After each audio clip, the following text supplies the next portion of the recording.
Maraming Christian, hindi po nag-i-struggle sa kakulangan ng vision. Naniniwala ko maraming Christians ang nag-i-struggle dahil kulang sa surrender. Lalo na po yung kultura natin na tinuruan po tayo na follow your dreams. Narinig nyo na po ba yan? Follow your dreams. Nakikita nyo yan sa mga ref, nakikita nyo yan sa mga jeep, nakikita nyo yan sa mga social media posts, naririnig nyo yan sa mga TED Talks, nakikita natin yan sa mga pop culture, sa mga branding and advertisement. Pero yung salitang follow your dreams, hindi ho biblical yan. Hindi po itinuro ng Biblia na sundan natin ang ating mga pangarap. Yan po ay cultural mantra. Nakasanayan na po natin. However, hindi natin maitatanggi na marami ho talagang tao, mas pinupurso nila yung pangarap nila kesa yung layunin ng Panginoon sa kanilang buhay. No wonder, marami pong mga tao today successful pero parang hindi nakakapagpahinga. Napansin niyo ho ba na maraming tao, they have the money, marami silang pera pero nawawalan ng meaning ang kanilang buhay. Oo, marami silang ginagawa, productive sila, but at the end of the day, their heart feels empty. Maraming mga Christians din in our generations today, parang paabante ng paabante yung career, pero paatras ng paatras yung calling. Something is wrong. Ang puso natin nangangarap, pero kailangan nating maunawaan at mapaalalahanan na ang buhay natin may purpose. Kung ang toothbrush nga may purpose, ikaw pa kaya? Kung ang ilaw nga may purpose, ikaw pa kaya? Ang toothbrush, ang purpose niya, ipanglinis ng ngipin. At least siya, alam niya ang purpose niya. Ikaw, ako, tayo kaya? Ano ba ang purpose natin? Ang purpose lang ba talaga natin magtrabaho ng magtrabaho araw-araw, kumain, matulog, tapos na? O may mas malalim na meaning ang buhay? Ang purpose ba natin, uminhale ng oxygen at mag-exhale ng carbon dioxide? At pagkatapos nun, tapos na, mamamatay tayo, mawawala tayo dito sa mundo, at pagkatapos nun, tapos na ang ating buhay. Nagkakaroon po ng problema kapag yung purpose natin at yung plano natin ay nagko-compete with each other. Pag yung plano mo sa buhay at yung purpose ng Panginoon nagkaroon ng pagbabangga, ibig sabihin, hindi alam kung sino ang dapat mauna, marami ang nagre-resulta sa burnout. Bakit nababurnout? Bakit ko sinabi na posibleng ma-burnout ang isang tao na hindi niya alam kung ano ang kanyang ipaprioritize? Because it's possible for us to dream outside God's design. Okay, let me repeat. It's possible for a Christian to dream outside God's design. But you can never fulfill your purpose outside of God. Okay? So pwede kang mangarap na labas sa disenyo ng Panginoon, pero hindi mo magagawa ang purpose ng Diyos kung tatanggalin mo siya sa iyong buhay. Bakit to? Ang pangarap nagbabago. Naalala ko, many years ago, na-share ko yan, nasa YouTube pa yata eh. Isa sa mga pangarap kong sasakyan, BMW. Pero nung nalaman ko yung presyo, e-bike lang, okay na pala ako. Kasi di ba, napansin nyo, ang pangarap nagbabago siya eh. Ang pangarap seasonal siya. Ang pangarap negotiable siya. At karaniwan ng mga pangarap natin ay powered by our desire. Anong ibig sabihin? Kumbaga, kaya ka nangangarap, nagdi-desire ka. Halimbawa, nagdi-desire kang yumaman. Nagdi-desire kang sumikat. Hindi ba sama ha? Nagdi-desire kang maging komportable. Nagdi-desire ka na yung mga anak mo makatapos ng pag-aaral. Nagdi-desire ka magkaroon ka ng influence at hindi lang ikaw ang nai-influence. Ganun ang pangarap eh. Usually, powered siya and motivated siya. Ito ang gusto ko. Pero ang purpose iba. Kung ang pangarap driven siya, ito ang gusto ko, ang purpose ina-assign. Ang purpose by design. Ibig sabihin ng ina-assign, hindi ikaw ang pumipili ng purpose mo. Sa pangarap, ikaw eh. Pero sa purpose, hindi ikaw pipili niyan. Ang pumipili ng purpose mo, yung lumikha sa'yo. So, posibleng ang pangarap mo yumaman, pero ang purpose mo maglingkod. Okay? Posibleng ang pangarap mo maging sikat, pero ang purpose mo maging steward, sumunod, to build other people, o dalhin ang ibang tao pabalik sa ating Panginoon. Kumbaga, sa pangarap, laging sinasagot yung tanong na, ano bang gusto kong mangyari sa buhay ko? Pangarap yan eh. Pero kapag purpose, bakit ba ako nilikha ng Diyos in the first place? Ano ba ang reason kung bakit ito nangyayari? A few months ago, I discussed a message about, I think that is our anniversary Sunday, I discussed about the value and the importance of a potter and a clay. You still remember that? Na si Lord, siya ang humuhulma sa atin at tayo naman ang kanyang clay. Balikan nga natin yung verse sa Isaiah chapter 64 verse 8. Ang sabi ng Biblia, yet you, Lord, our Father, Everybody read this with me. We are the clay. Sino yung we? Tayo. Tayo daw po ay putik. Tayo daw po ay clay. Pero sino ang pattern? Si Lord. Siya ang ibig sabihin ng pattern, siya yung naghuhulma doon sa clay. At dahil siya ang naghuhulma, ano sabi ng last part? We are all the work of your hand. Ibig sabihin, ganito lang kasimple, no? Tayong lahat, sumusunod lang kung ano ang gusto nung pattern na naghuhulma sa atin. Komprende? Sino ba ang pattern?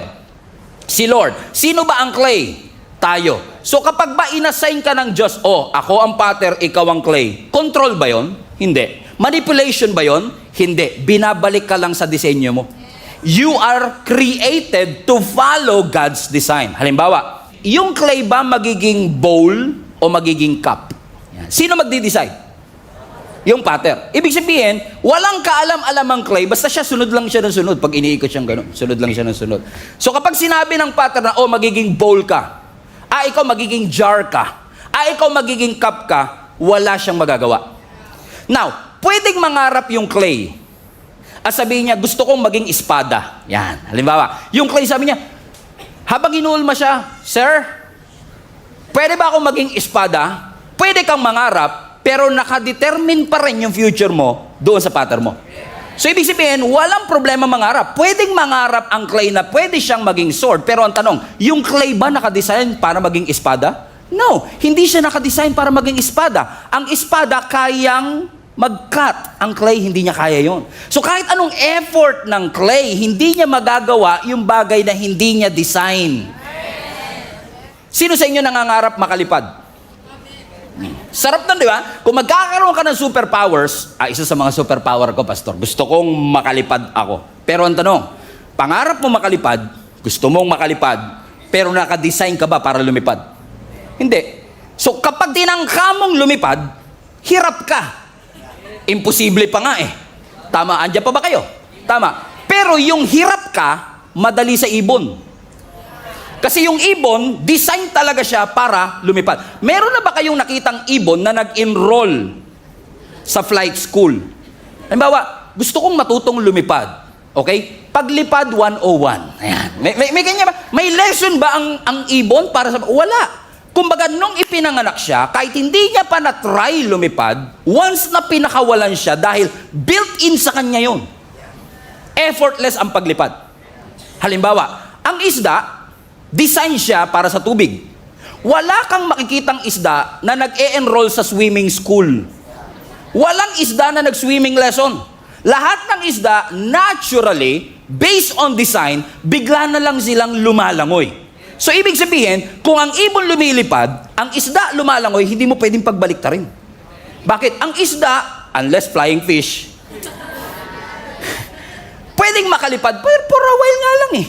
Pero yung ibon, hindi mo siya pwedeng palanguyin at hindi siya makaka-create ng hininga doon. Pero pagkapaliparan ng usapan at ibong ka, kayang-kaya ko yan. Pero kung palanguyan ang usapan at isda ka, walang problema. Bakit? You don't try to become what you already are. Hindi mo ini-effort na matutong lumangoy kung dinisenyo ka talaga ng Panginoon sa tubig.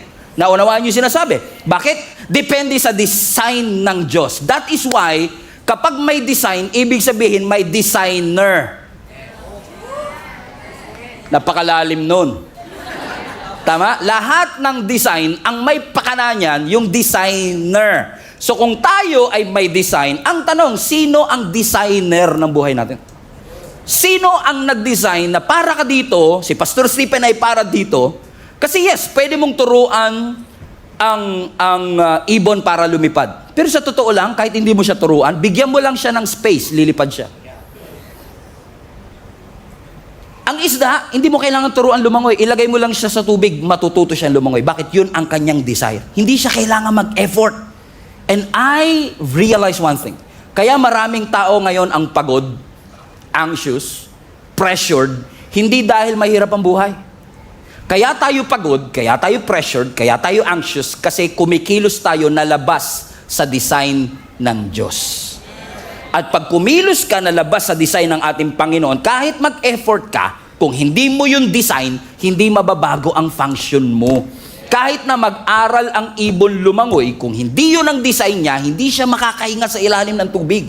Kahit na ang isda, mag-aral pa siya ng 4 na taong kurso, kung paano siya lilipad, kung hindi niya design yun, hindi niya magagawa. At kahit anong pilit mo, anak, kahit anong pilit mo, kapatid, kung hindi ka dinesign ng Panginoon kumanta,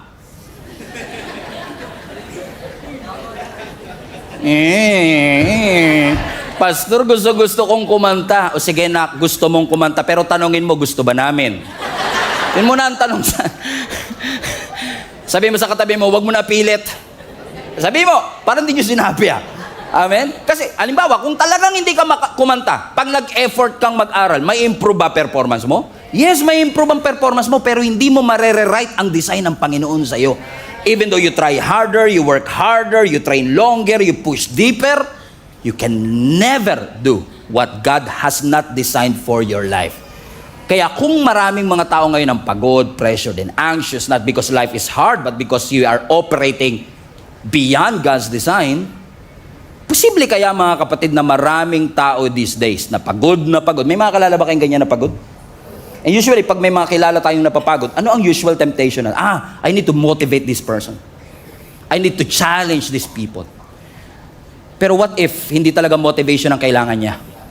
Kundi ang kailangan niya, alignment. Nawala siya sa design, kailangan mo siyang ibalik dun sa alignment. Ibalik siya. Saan ba talaga siya tinawag ng Panginoon? Kasi pag pinipilit mo, mapapagod ka talaga Amen ba mga kapatid? For example, sino sa inyo nag-exercise? Exercise, ganito tayo. Exercise, di familiar no? Pastor naman kasi December, ngayon talaga natin pag-uusapan yung exercise. Di ba pag nag-exercise kami, treadmill na tinatawag, no? Sa treadmill, tumatakbo ka dyan. Kahit gaano kabilis ang takbo mo, after 1 hour, nandun ka pa rin. Kahit pagpawisan ka, nandun ka pa rin. Bakit? Sweat doesn't guarantee progress. Sweat doesn't give you direction. Hindi porket pinagpawisan ka dahil sa effort mo, mabibigyan ka niya ng direksyon. Hindi porket pinagpawisan ka dahil sa effort mo, ay aabante ka na. Bakit? Hindi siya designed for that. Amen? Katulad natin, kahit anong training natin, kahit anong effort natin, nagwo-work lang ang training, nagwo-work lang ang effort kapag siya ay under sa design. Kilala niyo si Moses? Si Moses, ang calling ng Panginoon sa kanya, he's going to be a deliverer, a leader. Everybody say leader. Si Moses, magiging leader siya ng nation of Israel, but Moses ran away from leadership. He tried to run away. Now question, yung effort niya bang tumakbo doon sa pagtawag ng Diyos, nabago ba yung pagtawag ng Diyos? Hindi. Kahit anong takbo mo, kung nakadisenyo ka para doon, hindi mo matatakbuhan.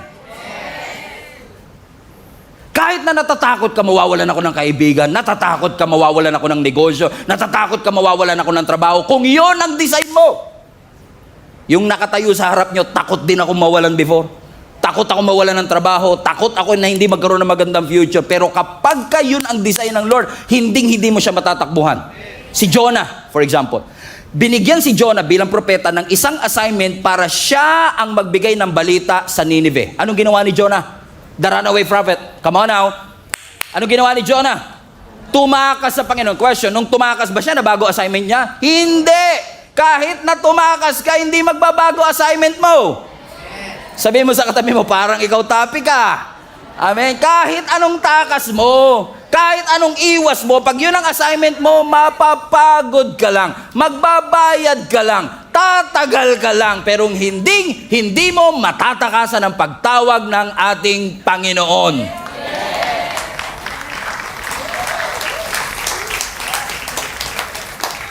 Kahit ikaw si Usain Bolt at ikaw ang may pinakamabilis sa pagtakbo, hindi mo mauunahan ng Diyos. Si Peter, he catch the fish all night, effort. But he caught nothing. Why? Without the presence of God, walang bunga lahat na ating ginagawa. Amen. Even if your effort can make you successful, only God's purpose will give you fulfillment. Samson. Si Samson, binigyan siya ng Panginoon ng mandato to be a deliverer. Siya ang gagamitin ng Lord to deliver the nation of Israel against the Philistine. Pero may ibang pangarap si Samson. May purpose siya. Anong purpose niya? Be a deliverer. Pero ano ang pangarap ni Samson? Gusto niya babae. Di si Samson, naghanap ng maraming babae. Kasi gusto niya pleasure. Pangarap niya maging lover boy. Na Samson the lover boy. May pagmamalaki naman kasi physically talagang malakas eh. Ang mga babae, impress sa kanya, pero yun ba ang purpose kung bakit siya pinalakas ng Panginoon? Para lumapit ang babae sa kanya? Hindi. Kaya siya pinalakas ng Panginoon para maging tagapagligtas. Hindi para ikulong ang iba sa kanyang pag-ibig at pagmamahal. Medyo corny yun, pero sige, tinawanan nyo naman. Pasok na rin. Amen? Bakit? Nangarap siya ng pleasure, nangarap siya ng admiration, nangarap siya na siya magkokontrol sa kanyang buhay. Binigyan ako ng Lord ng kakaibang lakas, pero gagamitin ko to sa iba. Ano nangyari? Alam natin ang sinabi ng storya, di ba? Judges chapter 13 hanggang 16. Ano sabi ng scripture? Nung ginupit ang buhok ni Samson, burst paid ba yan, sir? Burst paid pa yan. Burst paid pa rin to. Nung ginupit ang buhok ni Samson, ang sabi ng Bible, nawala sa kanya ang kanyang lakas. Pero ang question, nasa buhok ba talaga ang kanyang lakas? Hindi. Kasi, kaya siya nawala ng lakas, hindi dahil umiksi ang kanyang buhok, kundi dahil iniwanan siya ng presensya ng ating Panginoon. Bakit? Kakahabol niya ng gusto niya, nawala sa kamay niya yung tunay na kailangan niya. Presence of God. What good is it that you gain the whole world, but forfeited your own soul? What good is it na nakuha mo lahat ng magagandang bagay sa mundo? Nabili mo ang pinakamahal na kama, pero hindi ka pa rin makatulog. Ang dami-dami niyong pagkain, wala kang gana. Why? Because food doesn't guarantee appetite. A good bed doesn't guarantee a good sleep. Vacation doesn't guarantee rest. Lalo pag ikaw magbabayad, hindi ka talaga mapapahinga. Kasi maya't maya, pambayad. Sabi mo sa katabi mo, vacation pa more. Amen? Because he chases what he wants, he loses something that is important to him.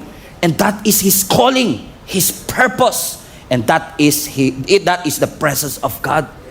Ba't pa kasi ang Panginoon, Pastor, nakikialam pa sa mga plano ko sa buhay? Ba't hindi na lang tayo hayaan ng Diyos na mag-succeed using our own terms? Ba't pa kailangan ng Diyos makialam sa mga plano ko sa buhay? First things first, sino nagbigay ng hininga sa'yo? Kasi minsan, nakakalungkot minsan huwag kayo magalan, hindi kayo ibang location, taga ibang bansa. Kasi mga nandito ngayon, mga sobrang lapit nyo kay Lord, candidate kayo sa kanang kamay ni Lord. Sobrang bait ng buhay ninyo, na hindi kayo nagkakamali. Na minsan si Lord, ginagawa nating alternative. Yung parang, Lord, ito na schedule ko sa 2026, singit ka na lang kung kailan mo gusto. Hindi sinabi ng Bible, i-add mo si Lord sa schedule mo. Ang sabi ng Bible, seek Him first. Okay? And all these things. You have to understand something, mga kapatid, and I say this with love and humility. Life is more than just work. Ang buhay hindi puro trabaho lang. Hindi puro tulog lang. Ano kapag ang buhay mo puro trabaho pero walang meaning? Mapapagod ka. Kailangan lahat ng ginagawa natin may rason. Lahat ng ginagawa natin may meaning. Kasi pag may meaning ang isang bagay, na-appreciate mo. Pag may meaning ang isang bagay, may malalim na dahilan. At pag may malalim na dahilan, kahit pagod ka, ipahinga mo, babangon ka. Pero pag exhausted ka na, pag empty ka na, yun ang pinakadelikado sa lahat. Pag empty ka na, mahirap na yun eh. Kasi wala ka ng drive, wala ka ng soul, wala ka ng motivation that you forfeited your own soul. And don't think for a moment na kapag may hiningi ka sa Diyos at hindi niya binigay, sasabihin mo kaya hindi binigay ni Lord yun, baka masyadong malaki yung dreams ko. No, God is not intimidated with your big dreams. Walang pangarap ang tao na mas malaki pa sa ating Panginoon. Kahit yung pinakamalaking pangarap mo, maliit yan sa harapan ng Panginoon. Kung maliit lang pala, Pastor, ba't di binibigay ng Diyos? Hindi binibigay ng Diyos yan dahil masyadong malaki para sa Kanya. Hindi binibigay yan kasi masyado siyang maliit kung ikukumpara sa purpose mo.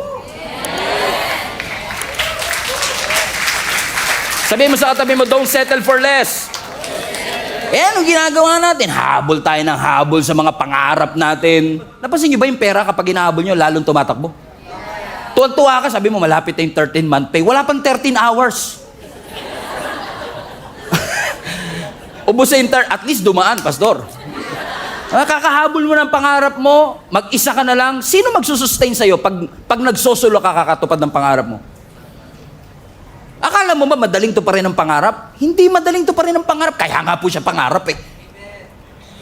Hindi siya madaling to pa rin. So kung tutuparin mo siya mag-isa, pag kailangan mo ng tulong, sino tutulong sa'yo? Wala. Mag-isa ka. Sino magsusustain sa'yo ngayon? mag-isa ka din. Pero pag ang pinurso mo purpose, God is committed to have a responsibility for your future. So, hindi ikaw magsusustain sa sarili mo. Ang Diyos mismo ang magsusustain sa iyo. Amen? I did not do this in previous service and I've done this illustration a lot of times, but I will do it anyway. Okay? Kasi ang mga pastor naman paulit-ulit. If you have a Bible, open to Psalm 23 verse 6. Ang sabi ng scripture doon, blessings and mercy shall follow you all the days of your life, and you shall dwell in the house of the Lord forever. Blessings and mercy. Sino sa inyo gusto nyo ng blessing? Ulitin ko, sino sa inyo gusto nyo ng blessing? Sino sa inyo gusto nyo ng mercy? O dahil gusto mo ng blessing, hinabol mo. Gusto mo ng blessing, pinangarap mo. Pero yun ba ang design? Sabi ng Bible, blessings and mercy shall follow you. For example, si Jenny tawagin ko, pinakamaganda babae sa balat ng lupa.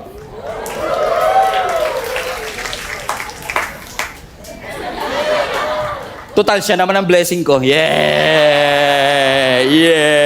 Okay. Ang sabi ng scripture, blessings, kunwari si Jenny ang blessing, ang sabi ng scripture, blessings and mercy shall follow you. So as you pursue God, by design, blessing should, no effort, blessing should by design.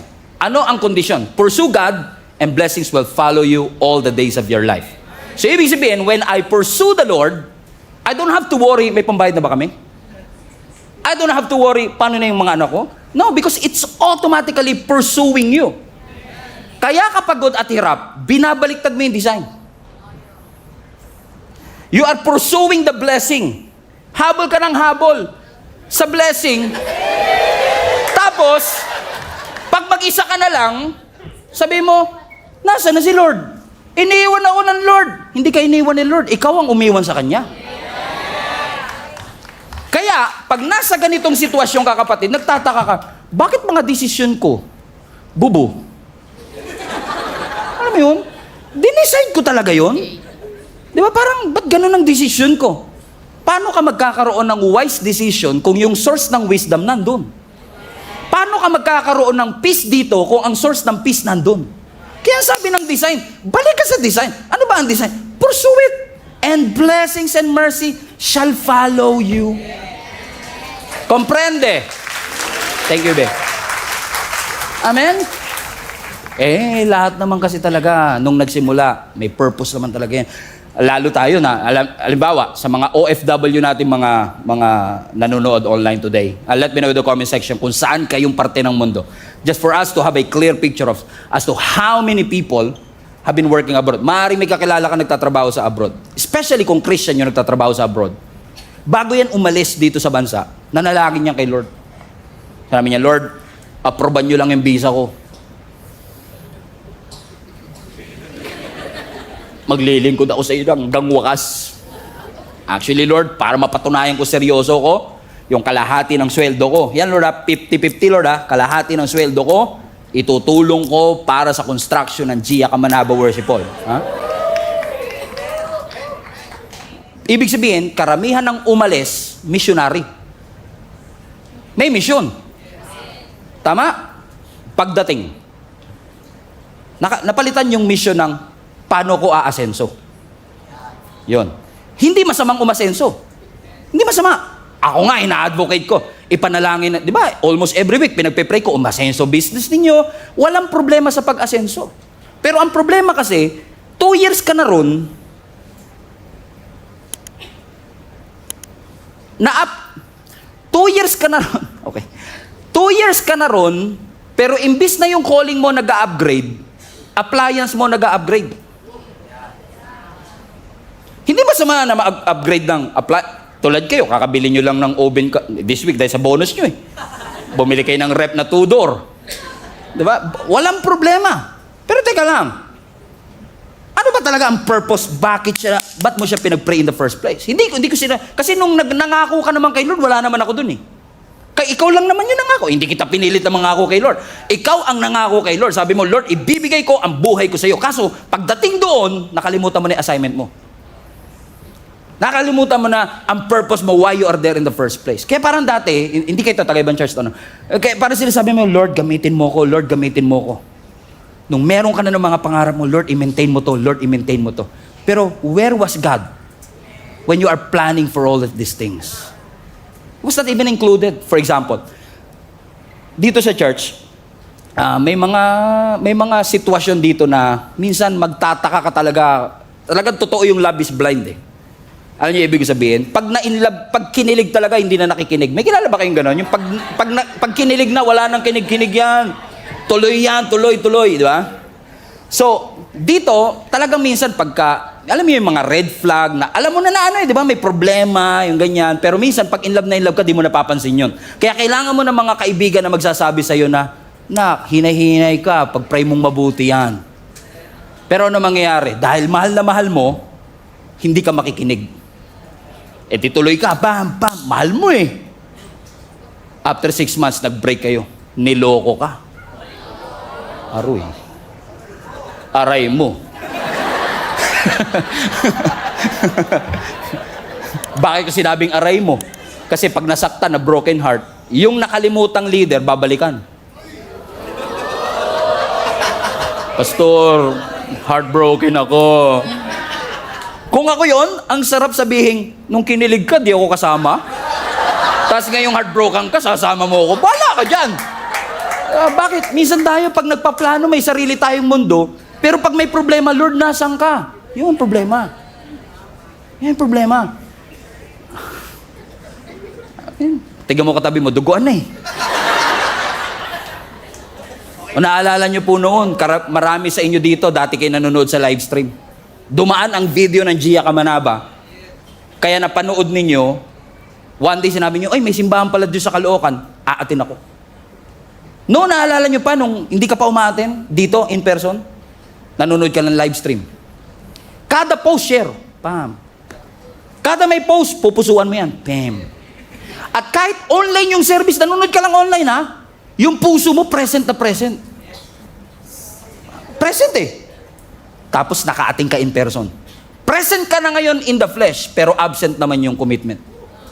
Something is wrong. Napansin nyo? May nagbabago eh. Question, nagbago ba sa service natin? Sunday pa rin naman tayo. Walang nagbago sa service. Ibig sabihin, walang nagbago through the years. Ay, meron pala. Yung priority mo. Nagbago. Nakalimutan na natin.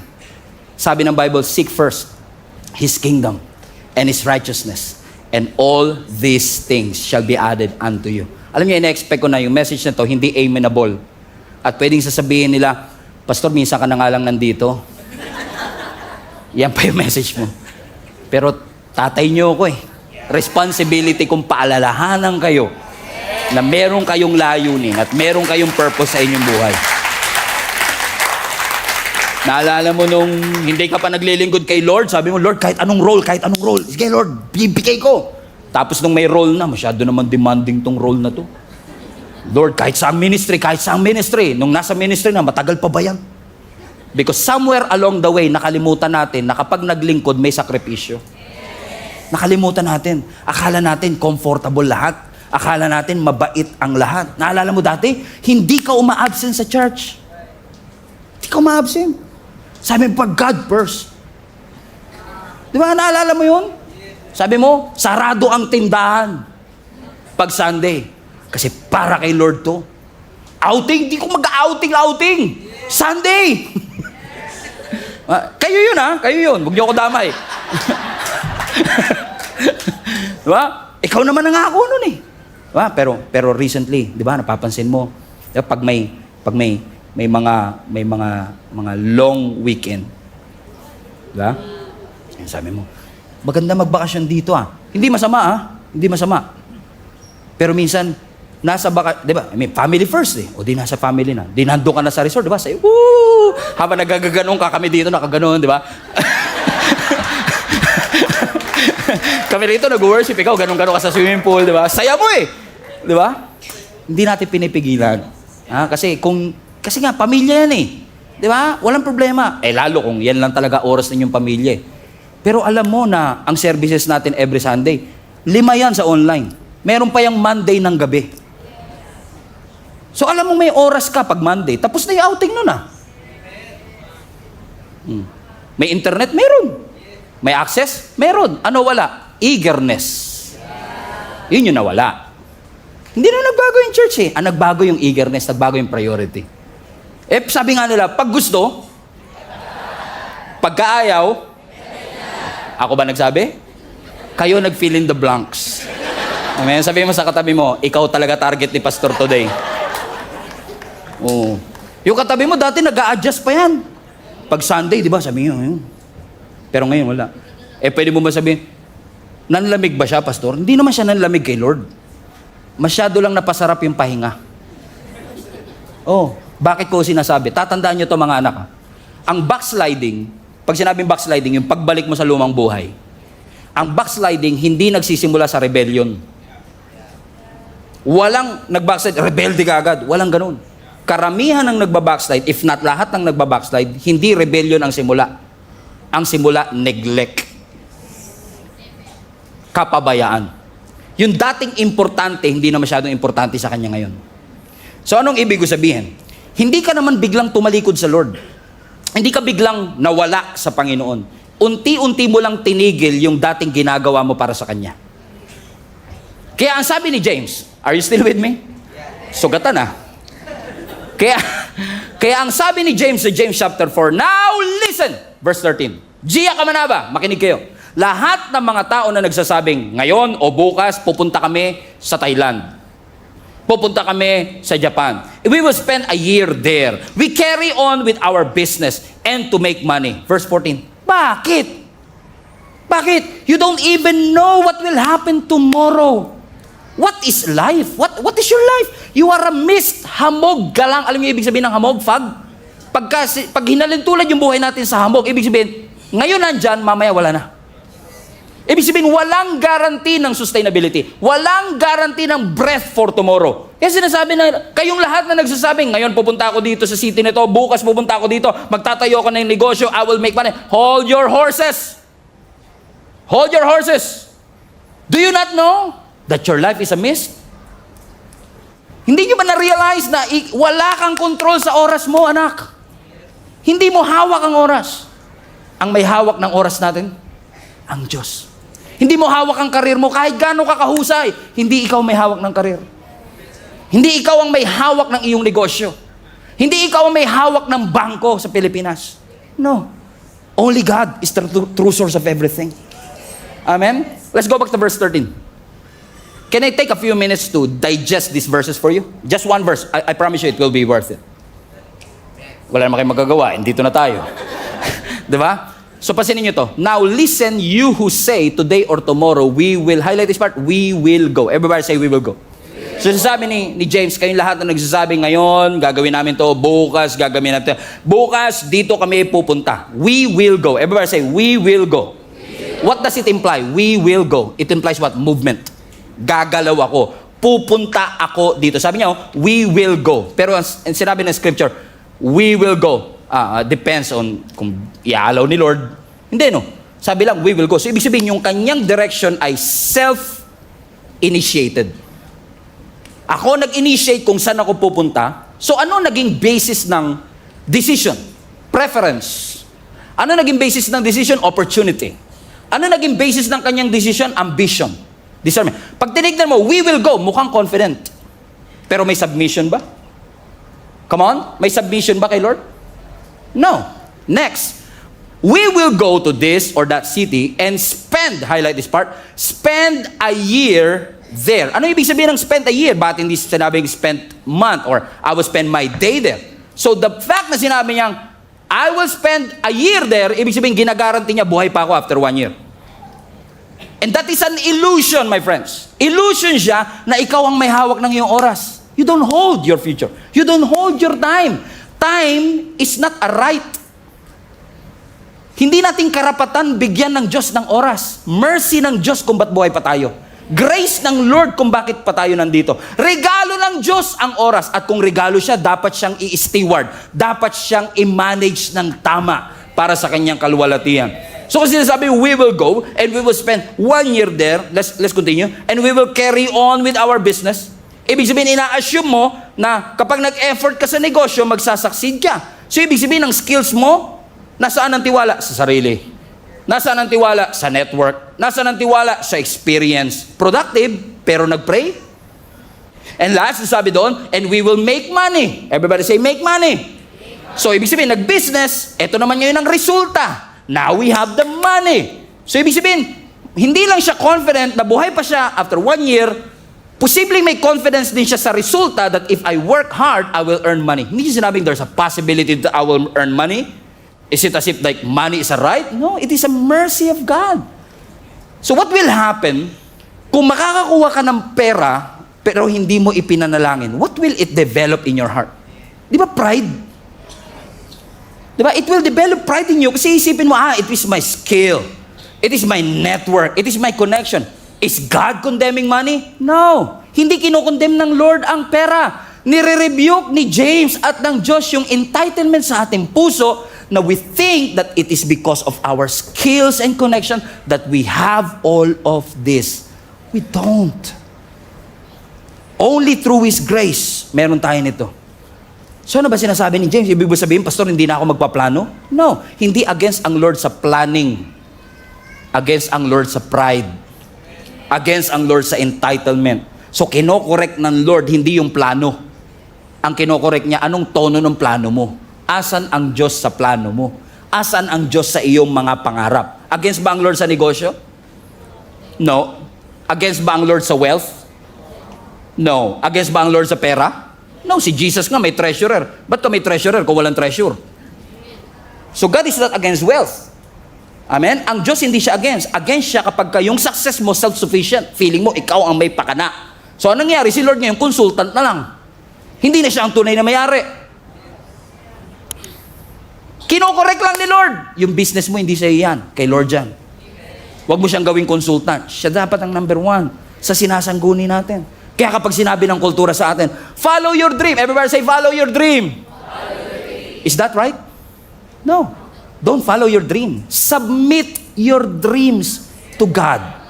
Huwag mong sundan ang pangarap mo. I-submit mo ang mga pangarap mo sa ating Panginoon. Kasi, yes, ang Diyos hindi siya against sa pangarap. Si Joseph nangarap, si Daniel nangarap. Hindi against ang Diyos na ikaw ay mangarap. Pero ang sinasabi lang ng Lord, yung pangarap na meron ka, i-offer mo sa Panginoon. Yung pangarap na meron ka, i-submit mo sa Diyos. Question, sino sa inyo willing mag-submit ng inyong mga dreams sa ating Panginoon? Ulitin ko lang, sino sa inyo ang willing mag-submit ng kanyang mga pangarap sa ating Panginoon? Taas kamay, taas kamay, taas kamay. Okay, third time is the charm. I'm setting you up. Clue.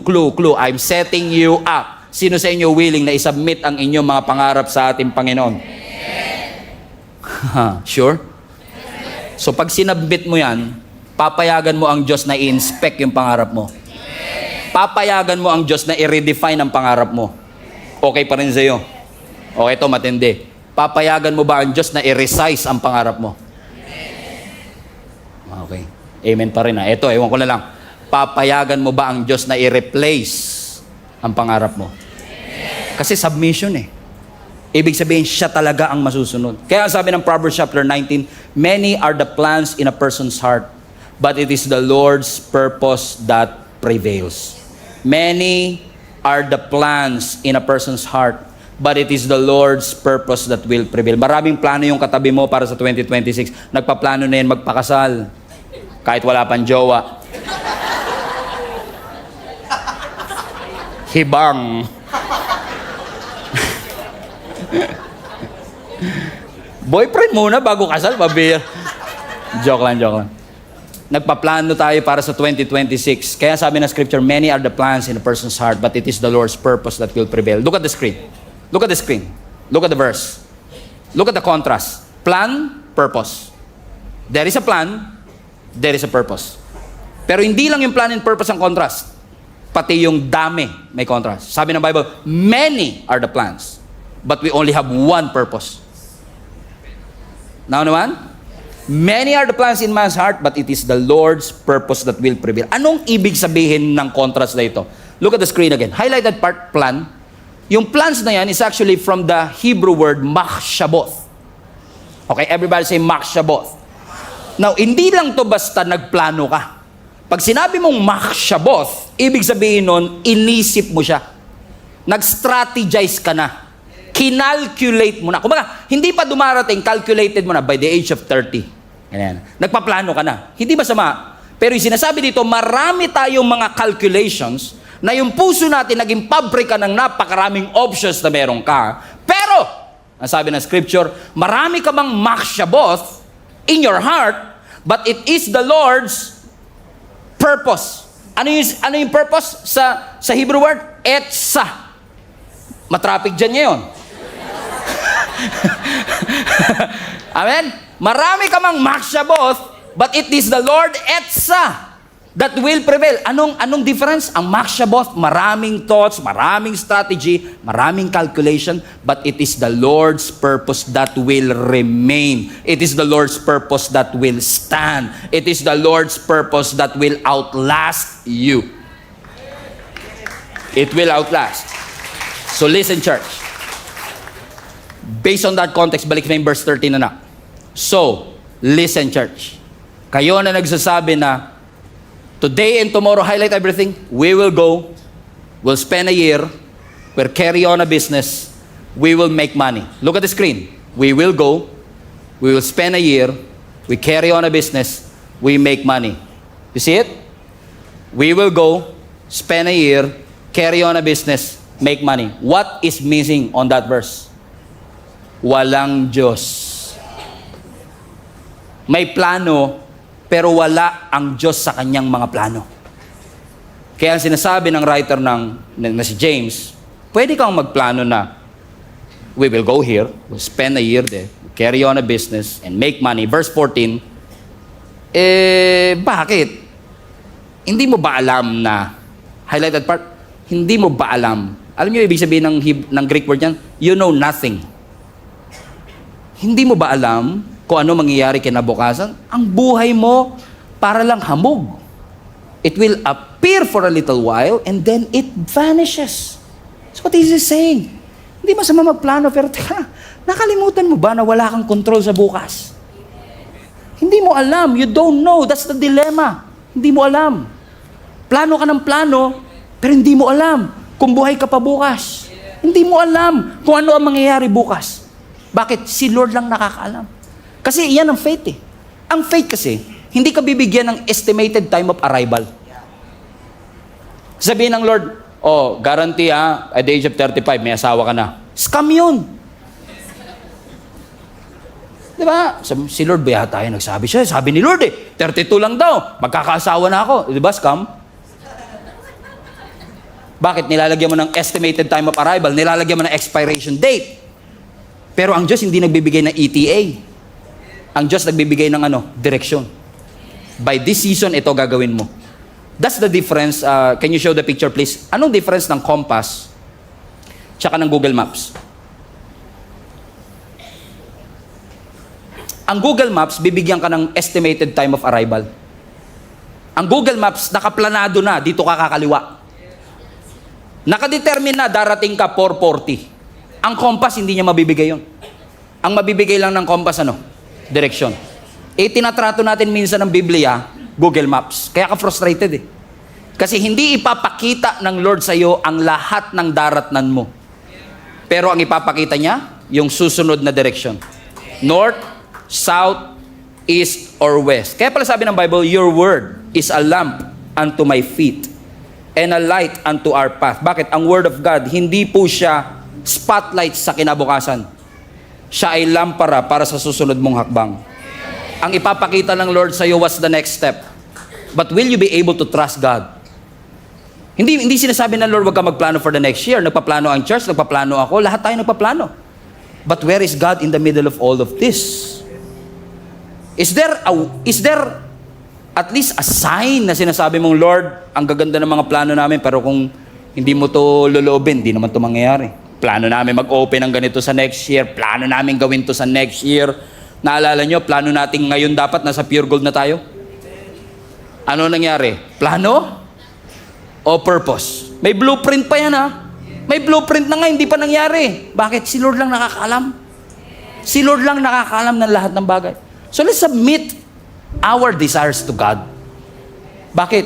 So yung sinasabi ni James, balik mo yung verse 14 anak. So, makinig kayo, Gia Kamanaba. Kayo, sinasabi nyo, today, tomorrow, we will go to that city, spend a year, carry on a business, make money. Hey, why? Next verse. Why? You don't even know what will happen tomorrow. Your life is a mist that appears for a while. Huwag mong sabihin na kaya mo itong gawin. You can make money. You can spend there in 1 year. Verse 15. Instead of saying that, you ought to say, highlight this part, if it is the Lord's will. So instead of sabihin, next year, sure. Ang sinasabi ni James, instead of saying that, say, if the Lord is willing. Diyan natin nakuha yung God willing. Hindi tayo binibigyan ng James ng additional sa ating Christian vocabulary. Kasi nung sinasabi ni James yan, if it is the Lord's will, we will live. Bakit literal nilang sinasabing kung kalooban ng Lord na buhay pa kami because they were persecuted at that time. Literal silang hinahunting at gustong patayin. So parang sinasabi nila, hindi ko mapapangako kung makikita pa tayo next year. So if it is the Lord's will na buhay pa kami, magkikita tayo. So ano sinasabi? Hindi masama magplano. Pero include mo si Lord. Lagi mong isang guni, ito ang kalooban ng Diyos sa aking buhay. Is it God's will for you to do it? Or is it your dream, your will? Submit your dreams to God. Submit your dreams to God. And you will never go wrong with it. Amen? God willing, next year, sama-sama pa rin tayong sasamba sa Panginoon. Because we don't know what will happen. Ang alam lang natin, loobin ng Diyos, lahat tayo sama-samang sasamba at magpupuri. Loobin ng Diyos, makakapagtapos ng pag-aaral yung mga anak next year. Loobin ng Diyos, masisimulan yung negosyo next year. Loobin ng Diyos, may malaking project na darating sa iyo next year. Loobin ng Panginoon, magkakaroon ng financial breakthrough ang iyong pamilya.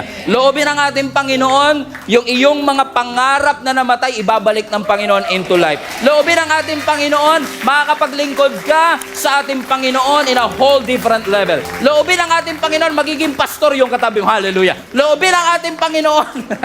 Amen. Loobin ng ating Panginoon, ang ating simbahan will continue to grow like never before. Loobin ng ating Panginoon. 2 Corinthians 4:8. Alright. 2 Corinthians 4:8. Ang sabi po dito, we are hard-pressed on every side, but not crushed. Perplexed, but not despair. Ito po mga words na ito ay galing mismo sa mga disciples ng ating Panginoong Yesus, especially kay Apostle Paul, nung sila po ay nasa gitna ng persecution. Kitang-kita po natin dito nang sabi, we are hard-pressed or troubled. Sabi niya, we are troubled on every side, pero hindi kami nawasak. We are perplexed, but we are not despair. Okay? Sino sa inyo nakakaranas minsan ng mga pagkakataon sa buhay nyo na parang pakiramdam nyo nako-corner kayo, pakiramdam nyo nape-pressure kayo, na-overwhelm kayo, at pakiramdam nyo talagang parang sinusubok ng Lord ang inyong mga pananampalataya. Alam nyo po, hindi tayo nag-iisa. We are in good company kasi shortly after the resurrection of our Lord Jesus Christ, thousands of people have become a believer of the resurrection of Jesus Christ. Meaning marami pong naging Kristiyano nung panahon na ang ating Panginoong Hesus ay nabuhay na maguli. At dahil dumadami ang mga taong nakakakilala sa Panginoon, literal na libo-libo ang mga taong kumikilala sa Kanya, hindi po pwedeng hindi ito mapansin ng mga Jewish leaders, especially yung mga spiritual leaders like Sadducees and Pharisees. Kaya nga ang ginawa ng mga Sadducees and Pharisees na ito, kasapagkat sad nga sila, Sadducee, malulungkot sila sa nangyaring ito, inaresto nila ang ilan sa mga nangunguna para sa pagpapalaganap ng salita ng ating Panginoon. Kaya mapalad pa rin tayo, walang umaaresto sa atin every time na ipipreach natin ang gospel, ano? At alam nyo, pag inaaresto sila nitong mga Jewish leaders, ng mga religious folks, winawarningan sila not to speak anymore about the name of Jesus Christ. Kumbaga, sila bilang mga nakasaksi, no, ng muling pagkabuhay ng ating Panginoong Hesus, they face religious pressure. They face political pressure. No, hindi lang political, religious din. And this early church did not ask for threats, no, na sa kanilang buhay. And yet, sumunod lang naman sila. And yet, sa kabila ng lahat ng kanilang pagsunod, sa kabila ng lahat ng kanilang pag-fulfill, no, sa mandato ng ating Panginoong Hesus na ipalaganap ang kanyang salita sa iba't ibang panig ng daigdig, abay dumaan pa sila sa political pressure at religious pressure. Okay, I keep on saying pleasure, but it should be pressure, no? Na ang early church, no, ang nakakatuwa sa kanila, imbis na ihingi nila sa Panginoon na tanggalin ng Lord yung pressure, tanggalin yung persecution. Alam mo, nakakatawa, because of their boldness, they did not ask for the threats to be removed. That despite of this opposition, kahit na matindi ang kanilang pinagdadaanan, ang church nagpatuloy pa rin sa paglago. At kung ano man yung naging dahilan kung bakit sa kabila ng adversity ay patuloy na lumago ang early church, naniniwala ko yung prinsipyong yan kailangan nating matutunan. Kung mapapansin niyo yung verse na binasa natin, they were pressed hard, they were troubled, no? Para silang piniga na parang sponge. And yet, ano ang sabi ng scripture ulit? But they were not crushed. Na sa kabila ng pagpiga sa kanila, sa kabila ng pressure ng mga religious leaders sa kanila pong pinapalaganap at pinipreach, instead na sila'y mangonte, imbis na sila'y maduwag, imbis na sila'y sumuko o huminto. Ano ang sabi ng scripture? Lalo pa silang lumago. Ano? Bakit nangyari ito? Because of their perspective when it comes to sufferings and trouble. Ano ang sabi ni Apostle Paul sa Romans chapter 5, verse 3? Ang sabi ni Apostle Paul, even in times of trouble, we have joyful confidence. Watch this. Knowing that our pressures will develop in us patient endurance. Grabe to. Ang sinasabi ni Apostle Paul, kahit na merong mga trouble na dumarating sa aking buhay, meron pa rin kaming confidence. Mas matindi ang trouble, mas matindi yung confidence namin. Bakit? Kasi alam namin na yung mga pressure na ito, yung mga persecution na ito, will develop in us. Di ba? Tignan nyo, no? Hindi nila tinignan yung problema, tinignan nila yung magiging bunga nito sa kanilang pananampalataya, na ang sabi nila, makakapagbigay ito ng patient endurance. And watch this, verse 4. And yung patient endurance, yun ang magre-refine sa aming character. Ang sabi ng verse 4. And proven character will lead us to hope. Grabe to. Ano sabi ng scripture? Hindi kami natatakot, no? Sa kabila ng mga troubles namin pinagdadaanan. In fact, nakakapagbigay pa ito ng confidence sa amin sapagkat alam namin na yung pressure na yan, magde-develop yan ng endurance. At yung endurance, yan ang magre-refine sa aming mga karakter at makakapagpatunay na yung karakter na yan ay magbabalik sa amin patungo sa pag-asang meron kami sa aming Panginoon. So maaaring hindi tayo nakakaramdam ng religious persecution. In fact, in our day and age right now, especially in the Philippines, talagang marami na rin pong naging so-called Christian sa ating bansa. Pero maaaring hindi tayo shaken ng persecution ng mga Pharisees and Sadducees, pero pwedeng ang iyong pananampalataya ay nasusubok ng sakit. Nasusubok tayo ng financial struggle. Nayayanig ka sa pagkawala ng iyong trabaho. Nayayanig ka sa mga struggle mo sa school. O kaya merong career setback, na-demote ka sa trabaho, natanggal ka sa trabaho, or shaken by marital problem. Pero natutunan nyo na rin po sa akin at paulit-ulit kong sinasabi sa inyo that sometimes God will allow these shakings to shape our faith. That you were shaken to make you unshakable. Na minsan iaalaw ng Panginoon na ma-shake talaga ang ating mga pananampalataya kasi gusto niya na ikaw, pagdating ng araw, ma-develop sa iyo. Nakita niyo yan? Yung patient endurance to the point na ikaw ay maging unshakable pa. Unshakable na. Na yung pressure sa iyong buhay, marirealize mo na, yun ang nagre-refine sa aking karakter. Napansin nyo ba na minsan na ang mga pressure sa ating buhay, yan yung magre-reveal kung ano tunay na karakter natin? Agree ba kayo? Pansinin nyo, pag dumadaan ka sa pagsubok, di ba? Tignan nyo the way you talk, the way you think, the way you react. Mapapansin nyo, it will reveal who you are. The storms in your life will not just reveal who your God is, it will also reveal who you are. Pero yung proper placement ng pressure, yun ang makakapag-define kung saan ka pupunta. Kung alam mo kung ano ang magiging response mo sa mga pagsubok na dadaan sa iyong buhay. Agree ho ba kayo dyan? No, kung ikaw man ay nasa ibang bansa, dito sa may Pilipinas, naniniwala ako na yung pressure na yan, it will reveal your character. Sige nga, let me know in the comment section, kayo ba ay dumadaan sa mga pagsubok ng iyong buhay at agree ho ba kayo na yung mga pagsubok na ito na-define at na-refine ang inyong mga character? Ibig sabihin, mas talo ka na palapit sa Panginoon. Okay? Hindi ka sumuko sa pagsubok, pero sa pamamagitan ng pagsubok na yun, mas lalo kang naging connected sa Diyos, lumalim ang pananampalataya mo. Let me know in the comment section kung ikaw yung sinasabi ng Panginoon ngayong araw na ito, na through storms, shipwrecks, pressures in our life, na-refine ang inyong mga karakter. Ako mismo nakita ko yan, na sa lahat ng mga pinagdaanan ko sa buhay, yun din ang nag-shape ng perspective ko, ng pananampalataya ko, at maaaring sinasabi ng iba, at parang sa pananaw ng iba, parang ang dali-dali lang ng buhay kay Pastor Stephen o sa ibang mananampalataya.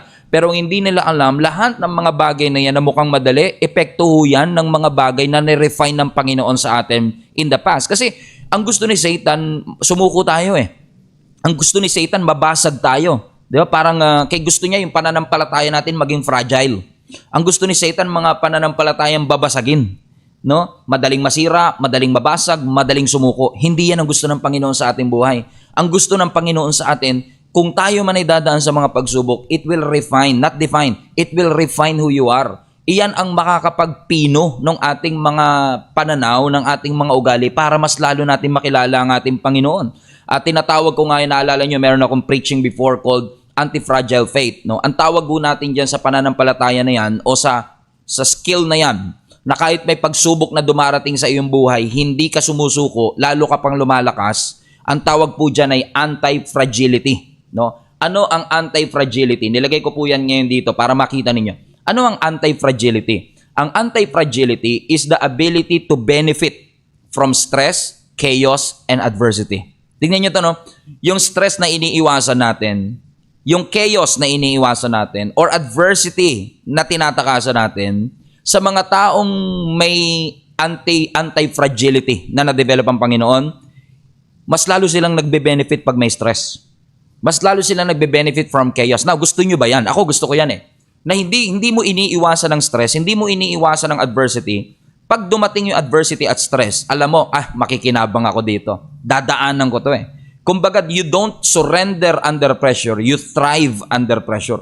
Mas lalo kang nag-grow, mas lalo kang lumalakas, mas lalo kang tumatatag sa iyong pananampalataya. At tama po ba mga kapatid? O sabi nga ni Alejandro, yes po, humaharap ako from trials and difficulty. Lahat tayo dadaan eh. Whether meron ka man Diyos o wala, lahat tayo dadaan dyan. Pero gusto nyo bang magkaroon ng abilidad na anti-fragility kung saan nagbe-benefit ka sa stress, nagbe-benefit ka sa chaos, nagtatrive ka under pressure. Kumbaga yung trial sa iyong buhay, nagiging opportunity for growth. Hindi siya setback, set up siya. So kapag may pagsubok, hindi ka nag-i-stagnate, hindi ka humihinto, natututo ka, nag-a-adjust ka, lumalalim ka kapag may challenges. Yun yung anti-fragility. Kumbaga, pag dumaan ka sa stress, hindi ka nai-stressed. Pag na-trouble ka, hindi ka nato-troubled. Kumbaga, kung may trouble, dinadaanan mo siya, pero lalo kang lumalakas. Lalo kang tumatatag, lalo kang lumalalim sa iyong mga pananampalataya. Kumbaga, natatransform mo yung setback, nagiging lakas mo palalo. And against all odds, you grow and you thrive. Against all odds, you break through barriers. Kahit may mga hadlang, lalo ka pang tumitindi. May mga biblical example ba ng mga anti-fragile na mga tao? Si Job. Di ba? Despite of everything that he went through, mas lalo siyang tumatag, mas lalo siyang lumakas. Obviously, hindi madali yung kanyang pinagdaanan. Biruin mo, 10 anak niya namatay in one day. Health and wealth na apektuhan sa kanyang buhay. Wala na nga siyang pwedeng sabihin ng tao, wala na siyang pwedeng ipagpasalamat eh. Pero against all odds, di ba? He grew, he thrived, he broke through barriers. Si Joseph, di ba? Pinangakuan ng Panginoon sa isang panaginip na siya ay ilalagay as a person of influence. Pero anong nangyari kay Joseph sa Genesis? Di ba? Nakainggitan ng kanyang mga kapatid, binenta ng kanyang mga kapatid, di ba? Pinagpasapasahan ng iba't ibang mga hari, di ba? Pero ano nangyari? Despite of all of that, ano ang sabi ng scripture? Dinala siya, ginamit ng Lord. At ano nangyari? Yung kanyang pinagdaanan, hindi niya inisip, hindi niya tinignan as excuse para sumuko, kundi nakita niya yun, ito'y paraan ng Panginoon para i-refine ako, para maging ready ako sa palasyo. Minsan iaalaw ng Panginoon na dumaan ka sa PIT, sa mga balon, sa mga hukay ng iyong buhay, para dalhin ka niya sa palas. Minsan kasi tayo, excited tayo sa palas, ayaw natin ng pit. Pero minsan, God will bring you and allow you to go through pits in life para maranasan natin at maging ready tayo at maging confident tayo dun sa mga palas moments, defining moments ng ating buhay. Early church, di ba? Despite of everything that they went through, yung kanilang faith, imbis na maging babasagin, imbis na masira, imbis na sumuko, ano nangyari sa kanila? They broke through barriers. Di ba? Hanggang ngayon, nakaabot sa atin yung kanilang pananampalataya, yung kanilang naranasan, yung kanilang testimony na kung sumuko sila, mararanasan po ba natin yun? Hindi. Kasi yung mga trouble sa ating buhay, yun ang nakapagpa-develop sa atin. Amen? Let me know in the comment section if this message is ministering to you. Kung feeling mo ikaw yung pinag-uusapan natin ngayon. Sino sa inyo ang nakaka-relate sa ating pinag-uusapan? Amen? Gusto ng Lord, babasagin tayo, matampuhin. Gusto ng Lord, mareklamo tayo. Gusto ng Panginoon, sumusuko tayo. Gusto ng Panginoon, pero alam niyo, ang gusto ng Panginoon sa bawat isa sa atin, amen? Nagtatrive tayo under pressure. Amen? Bakit? Gusto ng Lord, tayo ay magkaroon ng anti-fragile faith. Everybody put that in the chat. Anti-fragile o anti-fragile. Amen? So, ano yung tatlong stages, no? Para makita natin saan tayo sa tatlong ito, no? Tayo ba ay merong fragile faith o anti-fragile faith? Una, tignan natin yung fragile. Ang pananampalataya mo ba fragile? Okay? Ibig sabihin ng fragile parang babasagin. Anong ibig sabihin ng fragile? Pag ang faith mo fragile, you break under pressure. Pag dumaan ka sa pressure, napapasuko ka. Nagiging vulnerable ka to failure. Para kang baso. Babasagin. Babagsak lang, wasak na kagad. Walang contingency plan. Wala kang plan B. Kaya kapag may economic turndown, apektado ka kagad. You break, you collapse, or you loses functionality. Nakita natin yan during during the pandemic, marami ang naging fragile sa kanilang pananampalataya. They break. Hindi natin inuhusgahan, hindi natin kinokondem, pero kung ito tayo, meron pa tayong i-improve. Ano yung next stage? Kapag hindi ka na fragile, pwedeng resilient ka, yung iyong pananampalataya. So kung yung fragile, they break under pressure, yung resilient, they endure under pressure. Ibig sabihin, napagtitiisan naman nila. Meron silang abilidad na makarecover. Ibig sabihin, natapos yung bagyo, buhay pa naman. Okay? Natapos yung pagsubok, nakatayo pa naman, pero hindi rin nag-improve. Nakasurvive, pero hindi nag-improve. Parang bola. Pag yung bola, nilagay mo sa sahig, magbabounce back. Pero hindi magbabago yung bola. Bola pa rin siya. Gets nyo? Maraming Christian ganyan. Hindi ka baso na pagka bumagsak, hindi na babalik. Pero para kang bola, bumalik pero walang nangyari. So ang tawag doon, resilience. No, napagtiisan yung struggle sa finances, marital issue, relationship sa co-workers, relationship sa family, financial loss of a job, no? O nakasurvive naman, pero parang walang nangyari, walang improvement. Pero alam mo ang desire natin, hindi fragile, hindi resilient, ano yung pangatlo? Anti-fragile o anti-fragile. Ano ang anti-fragile? They don't break under pressure, they don't endure under pressure, they grow under pressure. Ibig sabihin, ang mga anti-fragile na mga tao, when exposed to stress, they grow. Kapag na-expose sa challenges, lalong lumalago. Pag na-expose sa adversity, mas lalong tumitindi. Ano ang trait nila? Kasi nakikita nila that every adversity, every challenge, every stress, every trial, opportunity for growth. For example, muscle, no? Yung muscle, mas lalong nahihirapan, mas lalong lumalaki. Ganyan ang anti-fragile. Hindi siya babasaging baso, hindi siya bola, muscle siya. Alam niyo ang muscle, kapag halimbawa, nag-weights, sa mga nag-weights at nag-gym dyan, pag nag-weights ka, nawawasak yan No, nawawasak yung mga tissues natin. Pero pag nawasak yung tissue na yan, pag natulog ka, magre-recover yun Pero pag nag-recover yun, mas matatag na. Ganun yung anti-fragile, no? Dumaan sa pagsubok, pero nung dumaan sa pagsubok, hindi lang siya parang bola na walang nangyari. May muscle. May spiritual muscle na na-develop. Nakapag-innovate pagkatapos ng pagsubok. Nakapag-expand pa nga pagkatapos ng pagsubok. Mas naging wiser pa, mas tumalino, mas naging capable during the trials. Yan ang ipanalangin natin. At yan ang dinidesire ng Panginoon sa ating mga Kristyano. Yung anti-fragile faith, meaning hindi ka lang basta matindi, hindi ka lang basta malakas, hindi ka lang basta durable, kundi nagbe-benefit ka kapag may pagsubok na inalaw ang Panginoon. Nakikinabang ka kapag may mga trials na inalaw ang Panginoon sa atin, na hindi ka lang nagsusurvive, nagtatrive ka under stress. So to summarize that, ang ibig sabihin ng anti-fragile faith is this. Ang anti-fragile faith is not a faith that endures, but a faith that grows stronger and more resilient because of adversity. Palapakan natin ang Panginoon dyan. Palapak emoji nga sa lahat ng gustong magkaroon ng anti-fragile faith. Biruin mo, yung anti-fragile faith pala, hindi yan yung pananampalataya mo na para lang makasurvive, makapagtiis. Akala kasi natin, ang buhay natin parang survival lang, basta makapagtiis lang. Hindi naman sinabi ng Bible na gusto niya lang magtiis tayo. Although kasama ang pagtitiis, don't get me wrong. Walang Kristiyanong hindi nagtiis. Walang Kristiyanong hindi nahirapan. Lahat ng Kristiyano nahirapan. Lahat ng Kristiyano nagtitiis. Pero, hindi mo inaalaw na yung mga pinagtitiisan mo makapagpabagsak sa iyo, kundi inaalaw mo yun ang nakakapagpalakas sa iyo. Yun ang nagbibigay ng resilience sa iyo because of that adversity. Hindi ka nagbe-break, hindi ka sumusuko, you get better from that trouble. Hallelujah. Amen? We get better. Amen? And stay tuned kasi tuturuan tayo ng Panginoon ngayong gabing ito in just a few moments Paano tayo mamumuhay ng anti-fragile faith? Kasi hindi ko lang naman sasabihin sa inyo, o magkaroon ka ng anti-fragile faith, pero hindi tayo tuturuan ng Lord kung paano. Bibigyan ko kayo ng tip mamaya kung paano tayo magiging anti-fragile faith. Base na rin sa aking experience. Pero tignan nyo ang mga example natin sa Biblia. Sino yung mga taong merong anti-fragile faith? For example, si Gideon.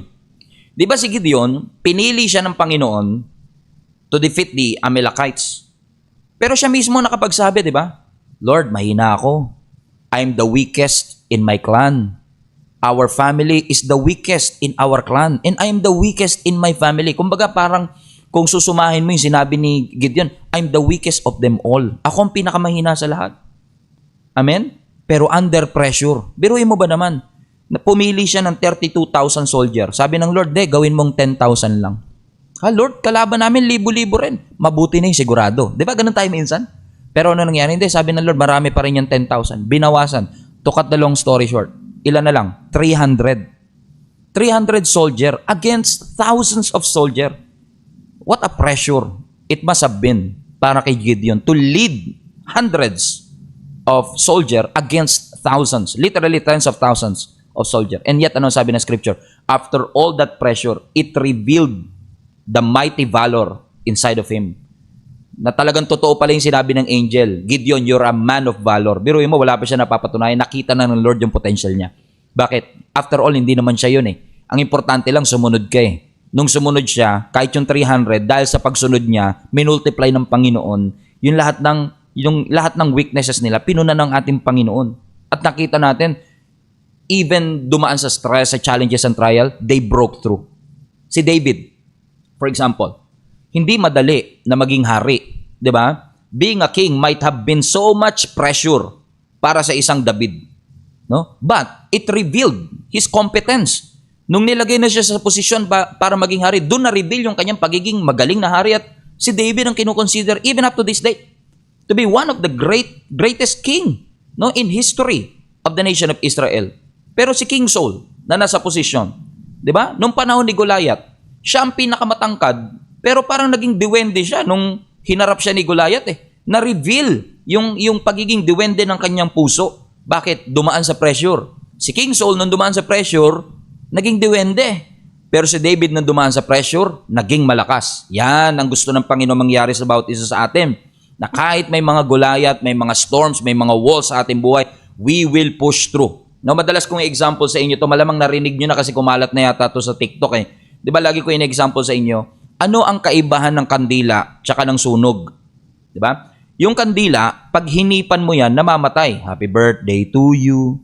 Happy birthday to you. Happy birthday, happy birthday, happy birthday to you. 'Di ba? Iba naman, happy birthday to you. You belong to the zoo. O ganyan ha, mali. O, 'di ba? Yung kandila, pagkatapos ng happy birthday, hihipan. Shh! Ano mangyayari? Patay.